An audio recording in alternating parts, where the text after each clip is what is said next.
We have a release date for Soulmask. I'm super excited to share it with you. Now, IGN has already launched this information, so you may already know, but the planned release date for Soulmask is June 18th. And I'm super excited for this game. I don't know about you, but I have put an absolute ton of time into Soulmask between the different demos and then the content creator program that I've been a part of for the last few months. Now, for those of you that are not familiar with Soulmask, it is an open world survival crafting game that is launching to PC again on June 18th of this year. The story goes like this: escaping a deadly sacrificial ritual, you find an ancient mystical mask on your journey. This mask holds potential knowledge, changing the world you knew. Face the harsh challenges of nature, survival, and rally followers, and build your own tribe. Explore and unveil the truths behind the enigmatic mask. When Soulmask launches to early access in June, you'll have single-player mode, online PvP or PvE, LAN PvP or PvE, and then online and LAN co-op as well. Additionally, the developers have stated that they want to support private servers, but it's unclear on whether we will have private servers at the early access launch. I will continue to follow the news for Soulmask, and as soon as I have answers to some of the hottest questions that are rolling around, like whether there will be private servers at launch for early access, I will make more videos covering that information. And Soulmask is definitely what I would consider to be a true survival game. This is not a game where you're going to be able to get in and just steamroll over the content. Now, there are ways for tribes members, other people that are playing the game, to kind of boost your abilities and move you forward quicker than you could do so yourself. But the game is definitely not just a quick flash in the pan. There's a lot of content here, and you're going to have to put in time to be ready to face off against this content. And I'm not saying that to give you the impression that this is an uber grindy game, because there are mechanics built into the game to make it less grindy. An example of that is the tribe automation. So as you're playing the game, you have the ability to recruit tribes members, NPCs that will do your bidding. You can give these tribes members specific jobs to do around your base. Everything from harvesting materials to actually using those materials to craft the items that you need. And these tribesmen are unique. Not only do they look different and wear different war paints depending on where you recruit them from, but they also have the ability to tap into 265 talents with 3 levels for each one of those talents. Some of those talents are good, some of those talents are bad, and you'll have to look at each of your tribesmen individually to decide if they fit within your tribe properly. And there are some really cool talents. One of the talents that I saw had to do with armor, and it allowed that particular tribesman to craft better gear all the time. Other talents that you might see on your tribesmen would be a natural resistance to poison, or better defense, or even a natural resistance to taking critical hits. And tribesmen play a crucial role in multiple areas of Soulmask. Not only can they reduce the amount of grind that you need to put in to be a successful tribe in Soulmask, but they can also give you the edge in battles. That's right, you can control your tribespeople and actually play as them instead of playing as your character. And I highly recommend trying this out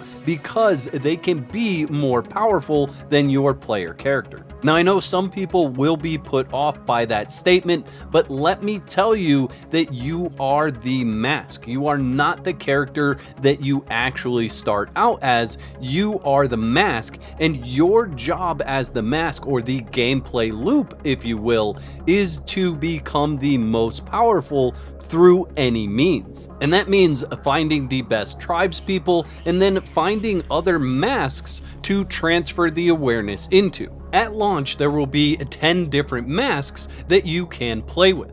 Now, there are 3 that are selectable at the beginning of the game. You're going to choose one of those, pick one that suits the style of gameplay that you feel suits you best. Now, you can find the other starter masks on the map, so if at some point in time you want to try out a different style of gameplay, you can do that once you find that mask. Additionally, there are 7 other masks that have heightened abilities over just the starter masks. So these masks are going to be more specific and more powerful than the masks that you start with. And I've had a chance to try out a lot of these different masks during my gameplay sessions, and I can tell you that the game definitely feels different when you are playing with certain masks. Now, once you unlock these masks, you can change between them seamlessly. So if you want to engage in a certain style of gameplay on any given day, you just throw that mask on and go out and play that way. If at the end of the day you want to switch again or you decide you don't like it, it's not like you've made some huge investment where you can't just switch back to a different style. Additionally, you may find masks that help you in certain areas of the map or against certain bosses that you face. Like a mask that gives you a poison reduction or radiation reduction, the mask can really be used as a utility to give you the upper hand in some of the content that you'll engage with. Now in Soulmask, you can have a clan, so if your preferred gameplay type isn't to go out and do dungeon runs and fight the barbarian camps that are in the area, and you just want to sit back and build, there's a good building system in game. So you will build a base, you can have farming and animal husbandry in the game, and you can automate as much or as little in those processes as you want to. And the map is quite large with a lot of open areas where you can build your base. You can have multiple bonfires to claim different areas around the map. And the map is massive. I want to say it's somewhere around 20 square kilometers. Now with that, in order to get around the map, there are mounts in the game. You can ride an alpaca, a llama, a leopard, or an ostrich, currently in early access. Additionally, since the map is so large, there are also teleporters in the game. Now, there are personal teleportation devices as well as communal teleportation devices that are part of the map. There are at least 12 dungeons that are spread around the map. Now, there may be more, that's just the ones that I personally know about. There are also a bunch of barbarian camps that have quote-unquote bosses at the end of them that you will need to engage with in order to summon the main bosses for the game. Now, the main bosses for the game are going to have unlocks for your mask abilities.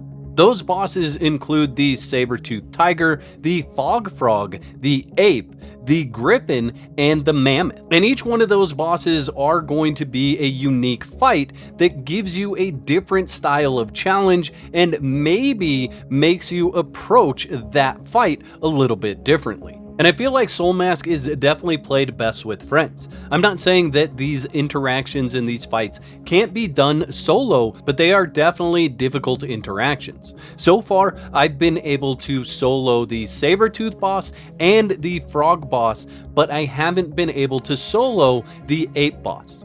Each one of these bosses also have different levels that can be summoned, so each one has a total of 3 different levels of difficulty. And I have been able to defeat the 2nd level difficulty of the saber-toothed tiger, but the frog was giving me some struggle when I tried to defeat it on the 2nd level. And there is a reason to face up against the higher difficulty versions of these bosses. Mainly the fact that you can unlock armor that gives you even more edge against the enemies that you're going up against. The collection of better tribesmen, better masks, and better recipes for different armor is essential to completing the content that's in Soulmask. And I don't say this as a flex or a brag, but I've got over 450 hours of playing Soulmask.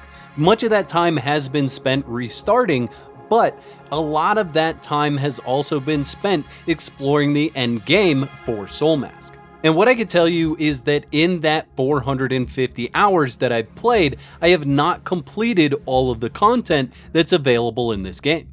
That should give you some idea of the scope of what content is there and what's available for you to play at early access launch. So mark your calendars for June 18th and put Soulmask on your wish list on Steam. The link is in the description of this video. I'd like to thank all my YouTube members for your continued support. Y'all are absolute legends. Don't be out of whack. There's another video on the screen right now. Click that to watch more of my content.